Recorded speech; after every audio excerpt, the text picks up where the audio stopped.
उनके रिश्तेदार, वो अपने घरों में जा नहीं सकते थे जब तक वो बदला ना ले। अब नाउ ये पख्तून वाली है, इसको समझना बहुत जरूरी है, क्योंकि पख्तून कल्चर को लोग नहीं समझते। पख्तून वाली इज ओल्डर देन इस्लाम। ये पख्तूनों ने कंडीशनली एक्सेप्ट किया हुआ है। आई एम जोकिंगली कह रहा हूं, इस्लाम को इन्होंने कंडीशनली, क्योंकि जहां बदले की बात आती है वहां ये इस्लामिक टेनेट्स और उसके प्रिंसिपल्स को पूरी तरीके से मनोअन कबूल नहीं करते। कहते हैं बदला तो हम लेंगे, ये इनकी रवायत है। या मेहमान को ठहराएंगे, चाहे उसने कुछ भी किया हो, लेकिन उसने अगर हमसे पनाह मांगी है तो हम उसको ठहराएंगे। ये इसको समझना बड़ा मुश्किल है। ये बड़ी यूनिक कौम है दुनिया के अंदर। एक बात तो बहुत आप समझ लीजिए कि ये कभी भी बुत परस्त नहीं थे। Even before the advent of Islam ये तौहीद परस्त थे। और दूसरी बात यह है कि ये इनके अपने कल्चरल टाइज या इनकी अपना कल्चरल मूरिंग्स इतनी स्ट्रांग है कि even religion has not really moulded them completely. और जहां इनकी रवायत की बात आ जाती है तो वो ओवरवेलम करती है, ये ओवरवेलम कर जाती है। It is more overpowering than. तो ये समझते हैं कि मेहमान को पनाह देना और बदला लेना one of some of the things in the Pakhtunwali वो मौजूद है।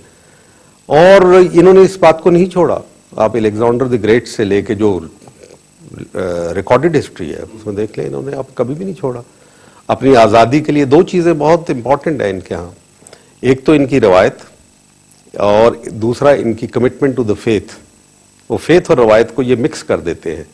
और आज़ादी, ये चीज़ें इनकी बिल्कुल इसके ऊपर कॉम्प्रोमाइज़ नहीं करते। और ये तो बड़ी रेयर कौम है जिसको मार मार के अमेरिका ने, रूस ने उनका फ्लूस उड़ा दिया है पकड़ के। ये तो एक ऐसी स्पीशी है which has to be protected.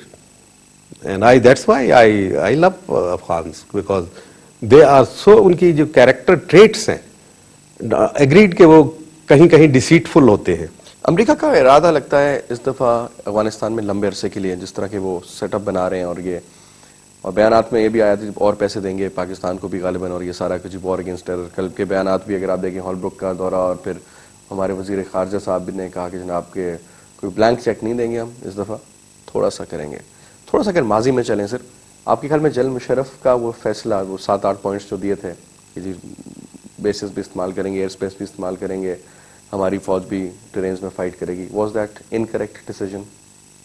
आपके तो स्टूडेंट भी रहे और आपने उनके बारे में कहा कि he is a good person. Why he was a good person to begin with, but I don't consider that he is, जो आदमी किरदार की कमी दिखाए मोमेंट ऑफ क्रंच के ऊपर, तो देखा आपका तो सारा करियर था ना मेरे सामने उसका कि was a good person to begin with, लेकिन when the moment of crunch came and the chips were down, he chickened out. आप होते, he showed great weakness, जिसकी वजह से he sold his nation, he sold our history. वो जो अलामा ने फिर कहा है ना कि दहकानो किश तो बागो बयाबां फरोख्तन कौमे फरोख्तन तो चेयरजा फरोख्तन, कि अपने खेत भी बेच डाले, अपने बाग भी बेच डाले, अपने किसान भी बेच डाले, और कौम को बेचा और कितना सस्ता बेच डाला। तो मुझे तो बड़ा अफसोस है, ये मेरे दिली दुख है इस बात के। ये गलत फैसला था, इंतहाई गलत फैसला था, और इसके ऊपर हम शर्मसार ही होते तो वो तूफान टल गया, लेकिन लॉन्ग टर्म में एक बहुत बड़ा तूफान नहीं जी, वक्ती तौर पे भी उसने इनके लिए टला ना, इनकी इक्तदार, कुर्सी इक्तदार मजबूत रही, 8 साल तक हुकूमत कर गए तो, लेकिन कौम को तो उसकी सजा भुगतनी पड़ी ना, हम भुगते जा रहे हैं। रह गया अमेरिका का आपका ये कहना कि वो कह रहे हैं कि हम यहाँ रहेंगे, मैं आपको गारंटी से कह सकता हूँ कि this is the last year of their campaigning in Afghanistan. It is called front loaded withdrawal, इसको हम मिलिट्री लैंग्वेज में फ्रंट लोडेड विड्रॉल कहते हैं। यानी आप पुश करते हैं, लीव द एनिमी रीलिंग, वो अभी तक गड़बड़ाहट में होता है तो आप फिर निकल जाते हैं, declare victory and get out. This is what they did in Iraq. Search की थी ना, इसी पेट्रियट्स ने की थी ना वहां जाके, जनरल पेट्रियट्स ने। वो सर्च क्या की थी, लड़ाया था आपस में मजीद। इसीलिए जब हम अमन मुआहदे होने लगते हैं तो वो कहते हैं नहीं लड़ो इनके साथ। अभी सवात के मुआहदे के ऊपर उन्होंने शोर मचाना शुरू कर दिया। आज अमेरिका का बयान लगा हुआ है कि आप कैंसिल करें इसको, तनसीख करें। हु आर यू, कैसे कह रहे हो तुम ये बात? हमें आपस में लड़ाना चाहते हो फौज के साथ और आईएसआई के साथ, इसलिए खफा है। Basically ISI is part of the army, हमारे डिफेंस सिस्टम का फर्स्ट लाइन ऑफ डिफेंस है। तो इसका ये मतलब है आर्मी को अटैक कर रहे हैं। बेसिकली आर्मी के चीफ आईएसआई वो कहते हैं जी डबल गेम खेलती है। नहीं नॉनसेंस, ऊपर कुछ कहते हैं पीछे कुछ और गेम। आज पता चला है आपको, क्यानी साहब जो थे 2 साल पहले तक तो वो DGISI थे, तो he is they are doubting Kayani also, are they not? अब वो कहते हैं कि हम उनको शीशे में उतार रहे हैं और ये कर रहे हैं। लड़ो अपने लोगों के साथ, क्योंकि उनके डिजाइन में उनको पता है कि they have lost the game in Afghanistan, और अगर पाकिस्तान की तरफ कदम बढ़ाए तो पाकिस्तान को बदनाम करके, हमला करके नहीं कुछ कर सकते। हमले तो उन्होंने 2 करके देख लिया, अब तो उनके पास पैसा ही नहीं, खत्म हो गया, ट्रुप्स भी खत्म हो गए। They have no more troops left. NATO has refuse contribution of troops, they are going to, अब टर्की को जो है वो कर रहे हैं, इंडिया को बीच में लाने की कोशिश कर रहे हैं। उनके पास सिर्फ 27,000 ट्रुप्स जो हैं पूसान एरिया के अंदर, जो साउथ कोरिया में है, वो बच गए हैं, और उसके पास नहीं है कोई। इंडिया का बहुत ज्यादा इरादा लग रहा है, चाहे वो सिक्योरिटी काउंसिल की सीट के हवाले से, आजकल वो अमेरिका का बड़ा क्लोज अलाय बना हुआ है जी, और एंटी पाकिस्तान कैंपेन में फ्रंट लाइन पर इस वक्त इंडिया, उनके बयान भी देखें सारा कुछ।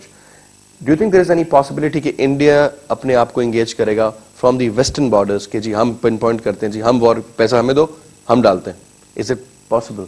देखें, वो उनको तो ये लाया जा रहा है ना। आपको पता है कि इराक में भी उन्होंने इंडिया से कहा था, लेकिन लोकसभा ने वोट आउट कर दिया था उसको, जैसे टर्की की असेंबली ने कर दिया। ये पावर है जमहूरियत की, जो हमारे यहाँ नहीं थी। अगर हमारे यहाँ भी जमहूरियत होती, लूली लंगड़ी होती उस वक्त जब ये फैसला होना था, ये फैसला ना होता जो परवेज मुशर्रफ कर गया। और अब भी जो ये सारा ड्रोन का सिलसिला चल रहा है, इसलिए कि पार्लियामेंट तो बिल्कुल मुख्तलिफ इसके बात कर रही है। क्या चाहते क्या है, उनके अल्टीमेट ऑब्जेक्टिव क्या है? To D nuclearise us basically, क्योंकि स्टेट ऑफ इजराइल जो है उसको खतरा महसूस करती है, और जैसे जैसे अमेरिका को शिकस्त के आसार नजर आते हैं, वो इजराइल जो है उसकी परेशानी में इजाफा होता है। जैसे यहाँ पर एक ब्रेक, अगर इजाजत हो एक ब्रेक ले लेते हैं जी। ब्रेक के बाद वापस आते हैं, हमारे साथ मौजूद हैं जनरल हमीद गुल, गुफ्तगू जारी रहेगी। उनके रिश्ते अच्छा, इंटरेस्टिंगली अभी पिछले दिनों इजराइल की कैबिनेट की तरफ, बल्कि नेतन्याहू बेंजामिन उसकी तरफ से भी कुछ बयान आए कि जी हम ओबामा की ये बात नहीं मानेंगे और वो बात नहीं मानेंगे। जी जी बिल्कुल। और उसके बाद आप देखें आज का बयान वो भी था मोहम्मद कदाफी का कि ओबामा की जान को खतरा है। कुछ स्टेप्स बड़े तगड़े भी लिए ओबामा ने, ठीक है। अब ऑब्वियसली जिस क्योटिक स्टेज में उसको एक मिला है इक़्तिदार और एक सारा सिलसिला, और बड़ी एक्सपेक्टेशंस भी बहुत हाई, पहला ब्लैक सदर अमेरिका का।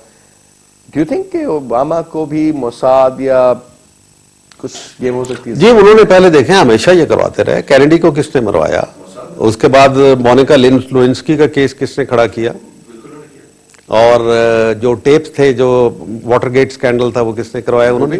ठीक, जब भी कोई उन्होंने स्टेप लेने की कोशिश की, नेतन्याहू तो जी इतना एंटी इस्लाम है और इस कदर बेकाबू है वो, कि मुझे याद है कि तल अवीव की एयरपोर्ट के ऊपर खड़े हुए जब जेम्स बेकर उनका फॉरेन मिनिस्टर था, तो उसने जाके बहुत कोशिश की लैंड फॉर पीस के लिए जो बात हो रही थी, टोटल 10% देनी थी फलस्तीनियों को, और डील हो गया हुआ था उसके ऊपर, और नेतन्याहू एग्री नहीं कर रहा था। हटा के उसको जो उनका था इसहाक रबीन था जिसको मरवा दिया था इन्होंने, हाँ, वो जिन्होंने डील किया था, यासर अरफात, तो दोनों को उड़वा दिया। तो Netanyahu, Benjamin Netanyahu is a very die hard, a brutal Zionist, और वो दोबारा आ गया, वो लिक्विड पार्टी फिर कंट्रोल में है। तो ऐसी सूरत में they are creating more problem.